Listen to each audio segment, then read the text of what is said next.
70 বছরের একটা বয়স্ক লোক শুয়ে শুয়ে ভাবছে আমার জীবন থেকে কি করে 70টা বছর হারিয়ে গেল।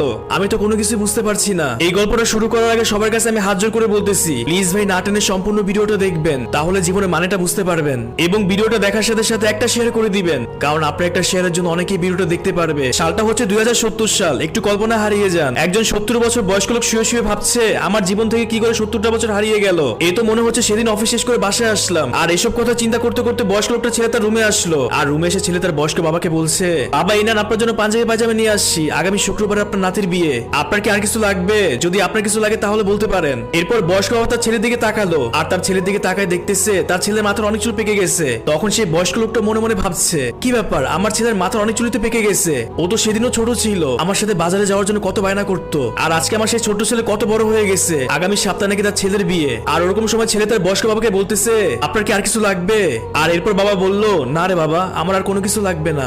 যখন ছেলে তার বাবার রুম থেকে চলে যাচ্ছিল, তখন বাবা তার ছেলেকে বলতেছে, এই তুই এক কাজ কর, তোর ছেলেকে আমার রুমে একটু পাঠায় দে, ওর সাথে একটু গল্প করি, একা একা থাকতে ভালো লাগে না রে। এরপর ছেলেটা বলতেছে, আচ্ছা ঠিক আছে, আমি আমার ছেলেকে তোমার রুমে পাঠিয়ে দিতেছি বাবা। এটা বলে ছেলে তার বাবার রুম থেকে চলে গেল। এরপর সেই বয়স্ক লোক আবারও ভাবা শুরু করলো, বারবার নিজের শরীরের দিকে তাকাচ্ছে আর ভাবছে, আমার শরীরটা তো কিরকম হয়ে গেছে, চামড়াগুলো ভাঁজ খেয়ে গেছে। আরে ভাই একটু দাঁড়ান, আপনি কই থেকে ভিডিওটা দেখতেছেন একটু কমেন্ট করে বলে যাবেন, তাহলে আমার কাছেও ভালো লাগবে। কমেন্ট না করলে কিন্তু খবর আছে। যাই হোক, আর এগুলো ভাবতে না ভাবতে বয়স্ক লোকটা নাতিও তার রুমে চলে আসলো, আর নাতির হাতে একটা ল্যাপটপও ছিল। নাতি দাদুর সাথে কথা বলতেছে, আবার ওদিকে ল্যাপটপে ফেসবুক ব্যবহার করতেছে। এরপর দাদা তার নাতিকে জিজ্ঞেস করতেছে, কি ল্যাপটপে কি করিস? আর তারপর নাতি বলল, আমি ফেসবুক ব্যবহার করতেছি দাদু, ফ্রেন্ডদের সাথে কথা বলছি। আর নাতির কাছ থেকে কথা শোনার পর দাদা বলতেছে, জানিস আমরাও কিন্তু ফেসবুক চালাতাম, আমরা আমাদের ফ্রেন্ডদের সাথে কথা বলতাম, আমার একটা ফেসবুক আইডি আছে যার বয়স প্রায় 40 বছরের মতো। দাদুর কাছ থেকে কথা শোনার পর নাতি অবাক হয়ে গেল। এরপর নাতি উৎসাহ নিয়ে দাদুকে জিজ্ঞেস করলো, আচ্ছা দাদু তোমার কি ফেসবুক আইডির পাসওয়ার্ড নাম্বার মনে আছে?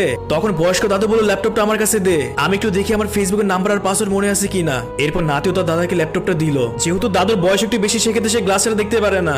এরপর দাদু তার বিছানা থেকে চশমাটা নিয়ে তার চোখে পড়লো, চশমা পরার পর একটু ক্লিয়ার দেখতে পাচ্ছে। এরপর যখন দাদু ফেসবুকের নাম্বার আর পাসওয়ার্ড লগ ইন করছিল, বারবার ভুল দেখাচ্ছিল। তখন নাতি তার দাদুকে বলছে, দাদু তোমার হয়তো নাম্বার ঠিক নেই, নলে পাসওয়ার্ড ঠিক নেই, এই জন্য আসতেছে না। তারপর দাদু বললো, আমার নাম্বার আর পাসওয়ার্ড একটাই। এরপর যখন অনেক মনে করার পর নাম্বার আর পাসওয়ার্ড দিয়ে ট্রাই করলো, তখন ঠিকই ফেসবুকে ঢুকতে পারলো। আর দাদু ফেসবুকে ঢুকে দেখলো অনেক নোটিফিকেশন আসছে, প্রায় 100-এর উপরে মেসেজ। সেই মেসেজের ভিতর অনেককে দাদু চিনতে পারছে না, আবার খুব সহজে কয়েকটা ফ্রেন্ডকেও চিনে ফেললো। তখন দাদু তার নাতিকে বলতেছে, এটা হচ্ছে আমার বেস্ট ফ্রেন্ড, যার সাথে ভার্সিটি লাইফে কত মজা করছি, আমরা সবসময় একসাথে বাইরে ঘোরাঘুরি করতাম, আমাদের মেন আড্ডাই ছিল ঢাকা টিসিতে। আবার সেখান থেকে অনেকে মারা গেছে 10-12 বছর আগে, আবার অনেকের এটি ডিজিবল ছিল।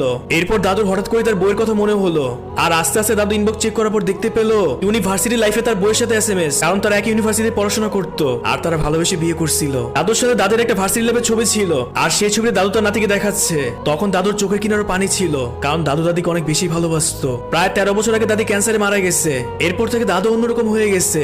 এরপর দাদু যখন তার পুরনো কিছু ছবি দেখাচ্ছিল তার নাতিকে, তখন নাতি তার দাদুকে বলল, দাদু তোমাদের সময় ক্যামেরা কত খারাপ ছিল, আর আমাদের সময়ের ক্যামেরা অনেক বেশি ক্লিয়ার, যাকে বলে পানির মতো ক্লিয়ার। তখন পাশের রুমে কেউ বাংলাদেশের টিভিতে খেলা দেখছিল, ওই সময় দাদু খেলার শব্দ পেল। তখন বয়স্ক দাদু তার নাতিকে জিজ্ঞেস করলো, কি রে আজকে বাংলাদেশের খেলা নাকি? তখন নাতি বলল হ্যাঁ। এরপর দাদু তার নাতিকে জিজ্ঞেস করলো, কি রে সাকিব আল হাসান কেমন খেলে, মাহমুদুল্লাহ কেমন খেলে, মুস্তাফিজ তাসকিন ওরা কেমন বল করে, মুশফিকুর রহিম তামিম ইকবাল ওরা কিরকম খেলে, মুশফিকুর রহিম তামিম ইকবাল ওরা কিরকম খেলে। তখন দাদুর কাছে এই কথা শোনার পর নাতিও হাসছে, আর হেসে দাদুকে বলতেছে, দাদু এগুলো তুমি কাদের নাম বলছো, এদের কাউকে আমি চিনি না, এরা কেন খেলবে? তখন নাতিও কয়েকটা প্লেয়ারের নাম বললো।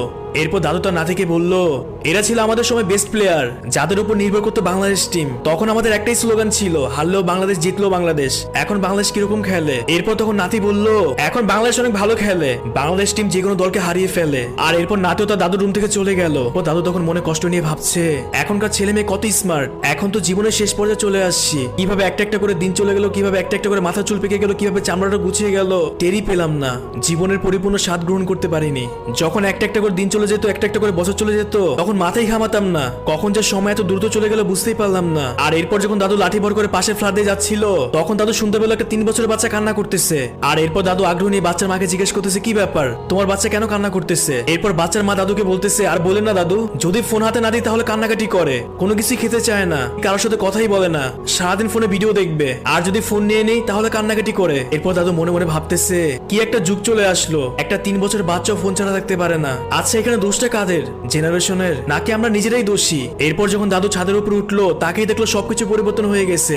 আর তখন সে বয়স্ক লোক সে খোলা আকাশের নিচে দাঁড়িয়ে দাঁড়িয়ে বলতেছে, আমি এই দুনিয়া এখনো বাঁচতে চাই। যে সময়টা আমার জীবন থেকে চলে গেছে সেই সময়টা আমি তোমার কাছে ফেরত চাই আল্লাহ। কিভাবে আমার জীবন 70 বছর পার হয়ে গেল। দাদুর মাথায় তখন একটা কথাই ঘুরপাক খাচ্ছিল।